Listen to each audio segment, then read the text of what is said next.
In case you're wondering, yes, I did buy a Coca-Cola hoodie solely because Adam Parrish has a similar article of clothing in the Raven cycle.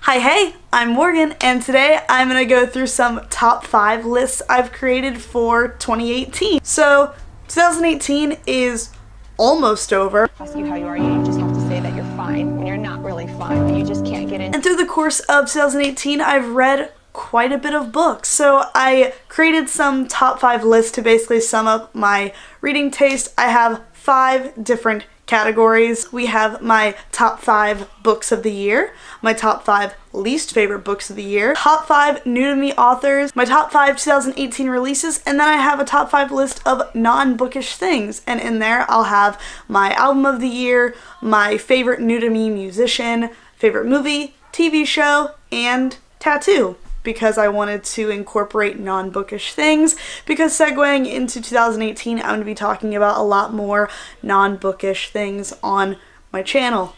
Get ready for it. We love foreshadowing.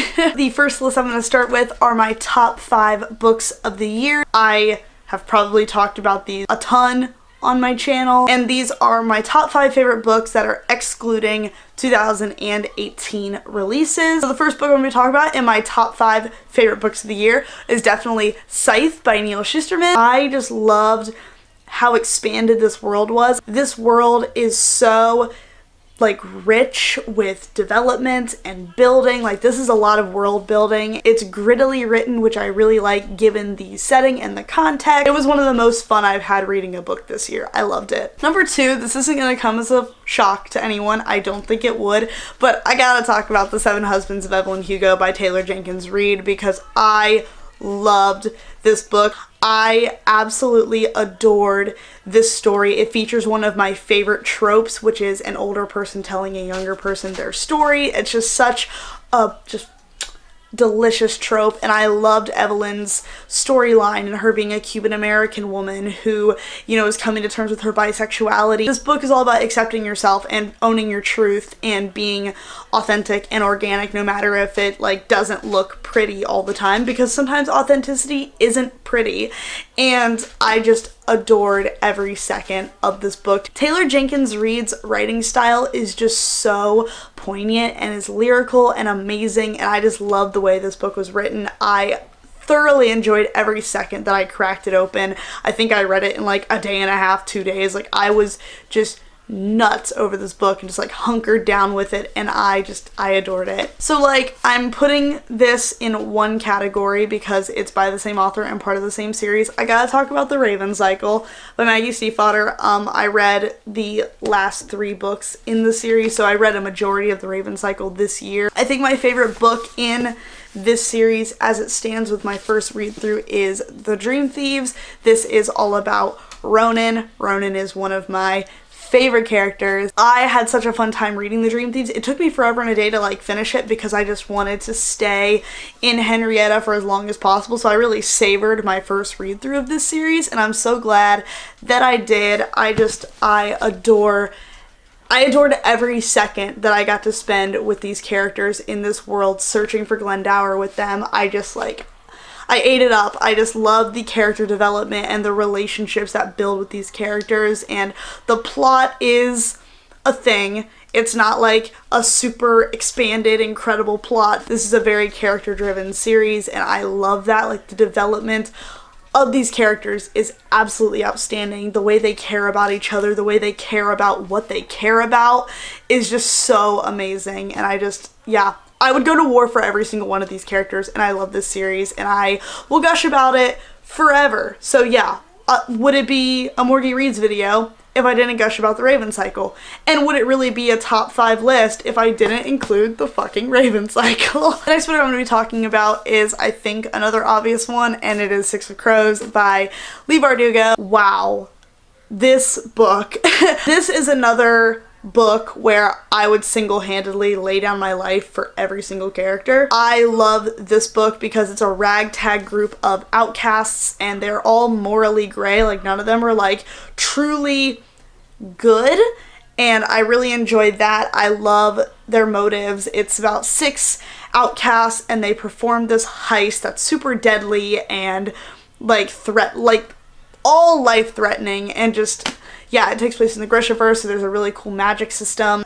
I mean, in one of my videos, I like start sobbing because I love this book so much. Also, I kind of want to reread this. I can't wait to be back in Ketterdam with these characters and just, oh, love it. Okay, yeah, of course 6 of Crows is on here. Are you joking? And the last book that I'm going to be talking about in this top 5 list of my favorite books of the year is Every Heart a Doorway by Seanan McGuire. This is the first book in the Wayward Children series. For those that don't know, I read all 3 books of the Wayward Children series earlier this year, and I loved every second of it. I love this series. I love portal fantasies. I love dark, twisty things. I love that this is a mixture of the two. It dives deeply into the psychology of like how a kid would truly be after coming back from an extraordinary place like a portal fantasy, and like really tackles that concept beautifully and so poignantly. I can't wait for In an Absent Dream. I can't wait to continue this series and follow these characters and see where they continue to go. I just think it's so beautiful, and I loved Every Heart a Doorway. I think of the 3, Every Heart a Doorway was my favorite. I have not been able to stop talking about the Wayward Children series since I read it in February. So like, yeah, duh. I love that series and that book, and just so good. Now we're gonna hop into my 5 least favorite books of the year. This isn't saying that I absolutely abhor or hate these books. Some of them I actually still really enjoyed. They may have just like fallen a little flat for me and been just like slightly disappointing. If I have a book on this list that you love and that means the world to you, that's amazing and beautiful, and we get to have different feelings about things, and that's super neat. These are just 5 books that I may have had my expectations really high for, and it just fell a little flat, because I think that anyone can find value in any book, and I think that's a beautiful thing. Reading is subjective, and I think that's super cool. So if any of these books like mean a lot to you and are your favorite book of all time, like that's so fucking cool. They just weren't for me, you know? The first book I'm going to talk about like hurts my heart to have on this list, but it is Leah on the Offbeat by Becky Albertalli. This was one of my most anticipated releases of the year, and I think I hyped myself up a little too much for this book. It just fell kind of flat. I was so excited for bisexual representation and for a female-female romance in young adult because we very seldom get that. Becky Albertalli writes great young adult fiction, and I think that she is super talented at what she does, and I think that there were aspects of this book that were like pretty problematic in the way that they were handled. I think there's a lot of scenes that discredit another character's sexuality, which I'm not super chill with. I think that there were a lot of issues created in this book that weren't resolved at the end. I also think that there were too many like tiny plots that it was hard to pay attention to what was the actual plot of this book. And I feel like Becky Albertalli kind of writes books that will date themselves because of the types of references she makes. Like, I'm all about making references in books, and I think it's awesome. Like a Harry Potter reference every now and then, awesome, cool, but there's parts where she makes 6 of Crows references, and 6 of Crows isn't that highly acclaimed of a book, and I think that making those types of references kind of alienates the audience. If someone reads this and isn't the biggest fan of Leigh Bardugo or 6 of Crows and doesn't get the reference, I feel like it'll be lost on a lot of people. Harry Potter references are widely known and accepted and can be made. I just think that this played a little too heavily into making a lot of references to appear like relatable and quirky, and it reminded me of that movie with Steve Buscemi where he holds a skateboard and is like, "How you doing, fellow kid?" Or just some things that I just didn't like. But I didn't hate this book. I still really enjoyed it, and the bisexual rep I really appreciated and would love to see more of that in young adult. What this book did well, it did well. But what it didn't do well, it didn't do well, like, at all, and it was really heartbreaking to be as disappointed as I was in this book. The next book I'm going to talk about that wasn't my absolute favorite was The Cruel Prince by Holly Black. I had a fun time reading this, but I wasn't like super obsessed with it like everybody else was, and I saw all the hype, and I think that it made me feel like I was supposed to feel this super big way about it, and I just didn't. I was also in a really weird mental state when I read this book. I feel like I dissociated a lot while I read this book, if I'm being quite honest, because I don't remember much that happened. I'll probably reread it and see if that changes. But as it stands right now, this wasn't one of my favorite books that I've read this year. It fell a little short for me, and I like Holly Black's writing. I think Holly Black writes awesome fae fiction, and I think she's really cool. It may have just been a mixture of my mental state where I was while I was reading it, as well as how hyped this book was. I plan on rereading it and continuing on with the series to see if my feelings shift or improve at all, which I hope they do. I really want to like this. The next book I'm going to be talking about that wasn't my all-time fave this year was The Merciless by Danielle Vega. What it did well, it did awesome. It was a really great exorcism story. The only thing that I found lacking in this was the writing style. This was Danielle Vega's debut novel, and it read like a debut novel. The writing style was just really basic. It was very tell not show. Like, it wasn't super descriptive, though the parts that were descriptive were fucking like gross and cool. It wasn't my favorite. I think that there are other books that have done this a lot better. I have every book in this series, so I'm hoping that her writing style improves over time. So I'm keeping my fingies crossed for. I'm excited to see how her writing style continues to develop throughout this. This just wasn't my fave. The next two books on this list I don't have in my possession, and these are two that I like strongly disliked. These are the only two books in my entire reading of 2018 that I rated under 3 stars. Both of these got 2 stars. One of them I rated 4.5 stars. Going back and looking, I've definitely changed that because my opinion has shifted, and I think I was rating from a biased place because I received that book as an ARC and read it for review, but I've since changed my Goodreads review as well as my just like personal review, and that book I'm talking about is Planting Gardens and Graves Volume 1. This is by R.H. Sin. This is a poetry collection. I have discovered that I do not like R.H. Sin's writing style at all. I find his writing to be redundant, repetitive, contradictory. I don't like his god savior complex that he develops towards women, and he feels like he's able to save women because he's such a perfect man, and he has this like superiority complex that I feel like the entire time I read his books it's like him being like, I'm not like other guys are shitty and don't understand women, and you're a strong woman with a hurricane in your spine, or some weird analogy that makes no fucking sense. And then 2 pages later he's like, you were broken and you're like a mosaic. I can't tell if R.H. Sin views women as strength and power embodied in a person, or if he views them as frail, broken, fragile girls that need like saved and protecting. It's so frustrating. It's endlessly frustrating to read R.H. Sin. I refuse to read anything by him in the future. I'm super just like not into it anymore. Modern poetry can either be done super well or super fucking poorly, and I feel like R.H. Sin has been pumping out the same book for 3 years and just like putting a different cover on it and writing like a slightly different weird vague fucking metaphor. Here's the tea. R.H. Sin is not deep. Just because he uses a typewriter fucking font and thinks he's like cool and quirky and neat, like doesn't hide the fact that he's a fucking douchebag nice guy that prides himself in being like a nice guy, but he probably isn't even that nice a guy. Like, he's probably the type of dude that shoves a woman backwards just so he can hold the door open for her. And I am endlessly unimpressed by R.H. Sin and what he writes. I think that his shit is cheap, and I think it preys on young girls who want a man to talk to them like that and want a man to talk to them like they put the stars in the fucking sky, and then a second later like tell them how broken they are and how he can fix them and how other guys like could never fix them like that.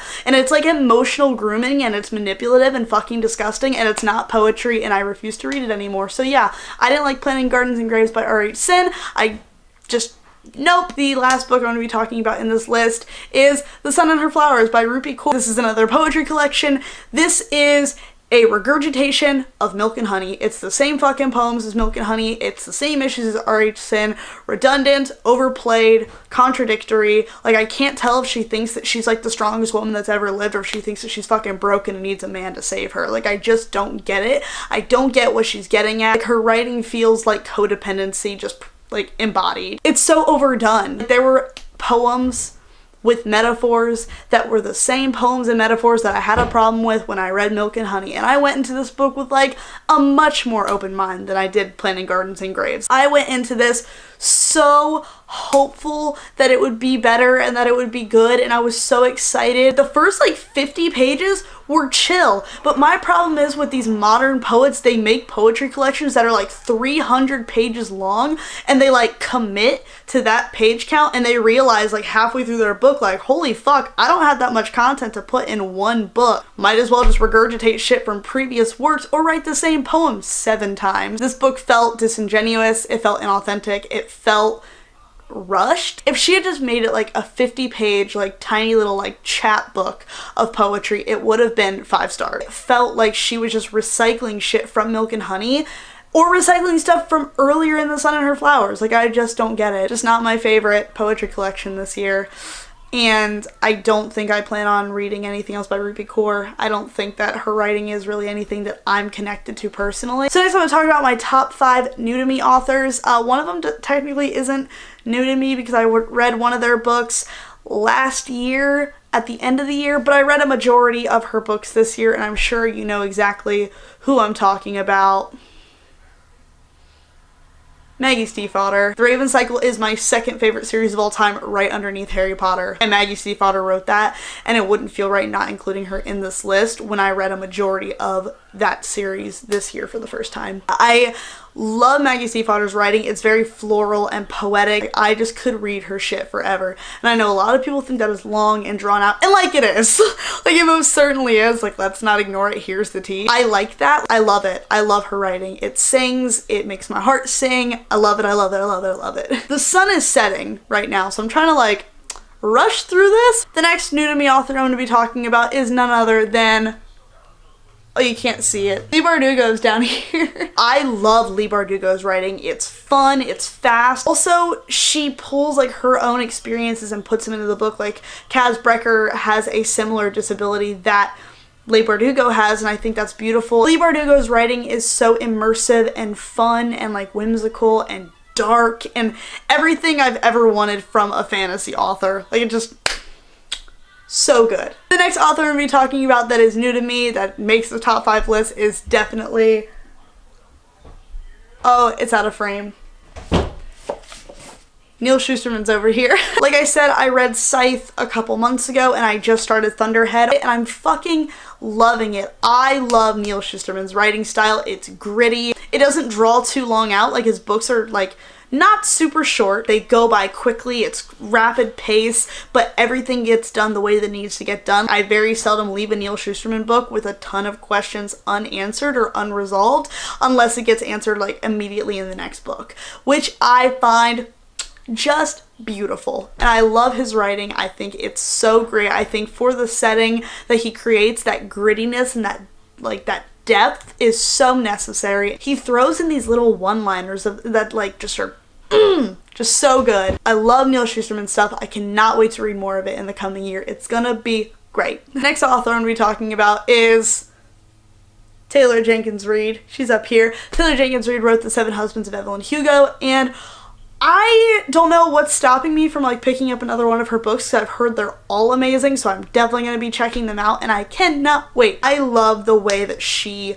constructed the story of The 7 Husbands of Evelyn Hugo. It was so like perfect. Everything she did with that story, the way she weaved the tale together, was just incredible. And I've heard that that is consistent with all of her books and with her writing just in general, which is beautiful. Absolutely beautiful, and I cannot wait to read more of her stuff. And the last new to me author that I have to talk about is Seanan McGuire. Like, we all know I will forever read things by Seanan McGuire. I can't wait for In an Absent Dream to come out. I'm gonna find more of her books, and I just can't wait to like dive deep into that writing, because it's like dark and gritty but also beautiful and poetic, and her books are so short. Like, they're novellas and they pack such powerful punches.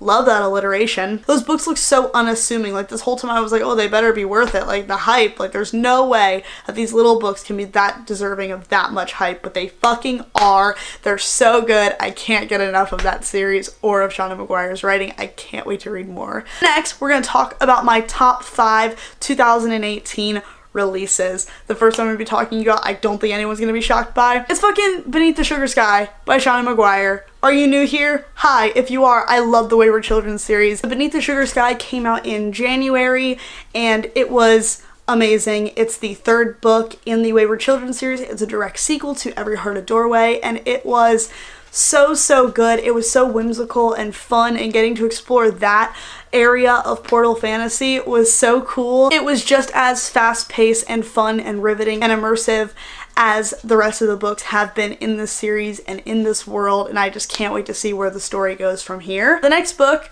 in my top 5 of 2018 releases is, of course, Obsidio. This is by Amie, Kaufman, and Kristoff. This is the third and final installment in the Illuminae Files trilogy, and holy shit was this book good. I don't know if this is my favorite in the trilogy, but it is definitely wonderful, and I love the addition of new characters. I love following like our old classics like Nick and Hannah and Katie and Ezra, and it was just like so beautiful to see how the story wraps up. It may have wrapped up like a little too pretty for a lot of people.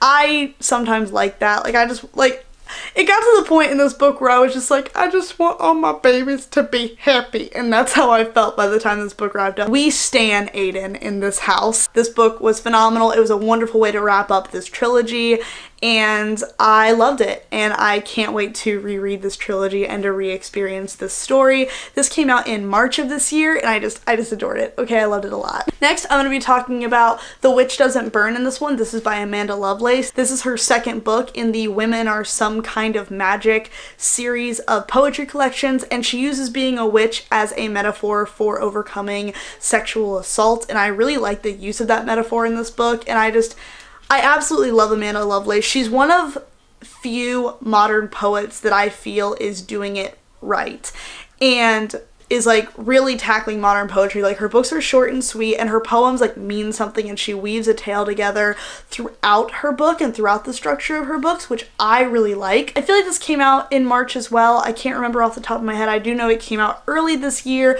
and I also know that I fucking adored it, and I love Amanda Lovelace. Speaking of poetry, another 2018 release and another poetry collection that is in my top 5 list of 2018 releases is, of course, The Future by Neal Hilborn. Neal Hilborn is a spoken word poet and a slam artist, and I got to see him on tour and meet him for the second time this year, and he signed my book. This came out in April of this year, and it is one of my favorite poetry collections of all time. I love it. It talks a lot about traveling. Like he wrote a lot of this while he was on the road, and so he talked a lot about touring, and he talks a lot about mental health in this book, as well as like love, lost love, learning to love again. Like it's such a well-rounded collection of poetry, and it has so much heart and passion inside of it. I love Neal. I love this collection. It is so close to my heart. It's so near and dear, just like all of Neal's work is, and I love it. And the last book I'm going to be talking about in my favorite 2018 releases is Love, Hate, and Other Filters by Samira Ahmed.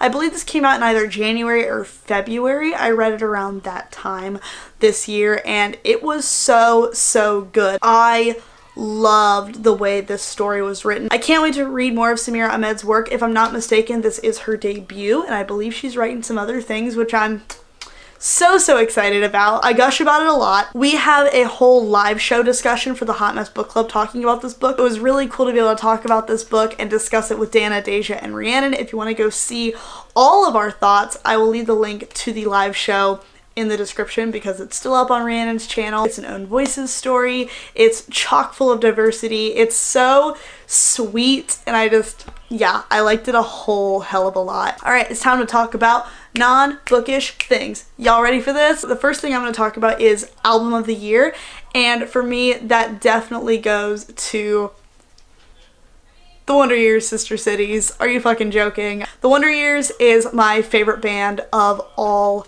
time. I love The Wonder Years. Sister Cities came out in April, and from April till like, I don't know, June, July, August, it really was the only thing I wanted to listen to, and for a while it was the only thing that I listened to.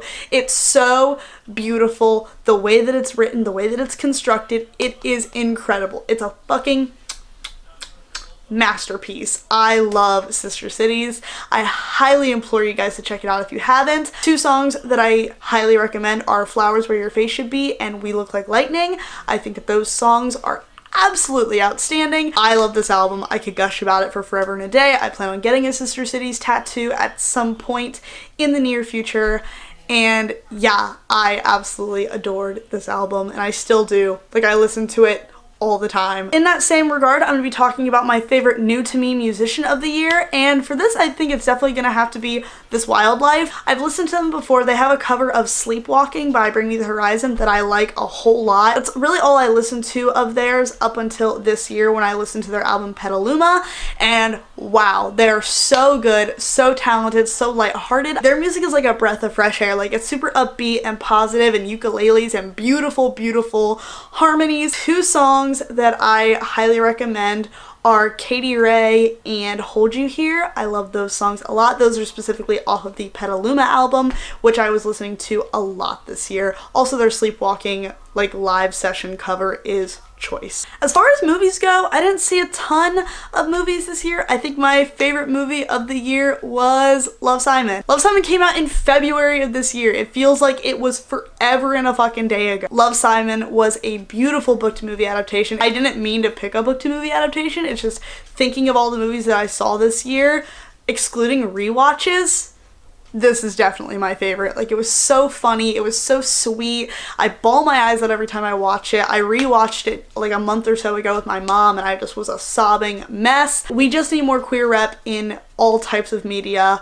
Like, give me a Love, Simon with a female-female romance, please. Cece over at Problems of a Book Nerd, y'all know who she is, I'm sure, did a fabulous video like not too long ago where she talks about all the types of queer movies that she wants to see made, and like, I'm gonna leave that in the description because it sums up all of my feelings, and I love it so much, and I love Cece so much. What a babe. My favorite TV show that I started watching this year was for sure Brooklyn Nine-Nine. This show is just so wholesome, and there's so much representation in it. It's such a diverse cast. It's so goofy. Every time I watch it, I end up like crying, laughing, or having just like the biggest grin on my face. It makes my heart warm. I just love it so much. And we're gonna talk about my favorite tattoo that I got this year. So in 2018, I got 3 new tattoos. Pretty tame year for me. I got a little bird holding a rose, little sparrow dude. This was a get what you get tattoo, which means that it was in like a gumball machine of sorts, and you pay shop minimum for a token, spin it, it spits out a tattoo design, and you get whatever it is that you get. Literally get what you get. And I got this cute little bird. I put it on like right underneath my knee region, like in between my knee tattoo and my shin tattoo. I got this tattoo done at Sacred Hand Tattoo Society, and I love it tons. The next tattoo that I got is this really cool Roman numeral 18 on my forearm. Here's a better photo of it. This is a tattoo that represents my leadership training that I went through. My team is the 18th class to go through this training, and we raised over $176,000 for Faith Mission, which is a homeless shelter here in Ohio. We're called VIP 18 or Keystone 18, and our colors are teal and purple. And so I got a Roman numeral 18 with teal and purple watercolors. So it means a lot to me, and I have it on my family arm with all of my family oriented tattoos, which I think is a super cool little like touch. Like, it's really personal, and it's basically to sum up just like those past like 3.5, 4 months of my life with 50 of like my dearest friends, and they're like my family now, so I wanted to carry them with me everywhere I went. And the last tattoo that I got this year is on my calf. I can't really like dismantle my camera and like do a whole like thing, but this tattoo is this guy. It's a cute little possum. He's super dapper. He's got a nice little hat with a flower in it, and underneath is a banner that says misunderstood. I just really fucking love possums. I think they're super cute, and they are beautifully misunderstood creatures. I've wanted this tattoo for over 1.5 years, 2 years now, so being able to get this done was absolutely phenomenal. Yeah, I absolutely love all of these tattoos, but if I had to pick a favorite, like meaning wise, obviously this one has the most meaning, but artistry wise, like I gotta go with my little possum. Like, he's so freaking cool, and that frame is gorgeous. It's so ornate and it feels so like vintage and old style, but it's also just like a fucking possum just screaming, which I absolutely adore. The colors are bright and vibrant. The tattoo is just gorgeous. The line work is solid. I love it. But guys, there you have it. Those are some top 5s of 2018. If you guys like this video, be sure to give it a thumbs up if you feel so inclined, or don't. I'm not your boss. Definitely let me know in the comments your top 5s of the year. Talking to you guys is my absolute favorite thing, so definitely let me know. And if you want to see more of my content and more of my mug, you are more than welcome to subscribe. I upload every Monday, Wednesday, and Friday. And like I said, my name is Morgan. I hope you all have a wonderful rest of your day and happy reading. Okay, bye!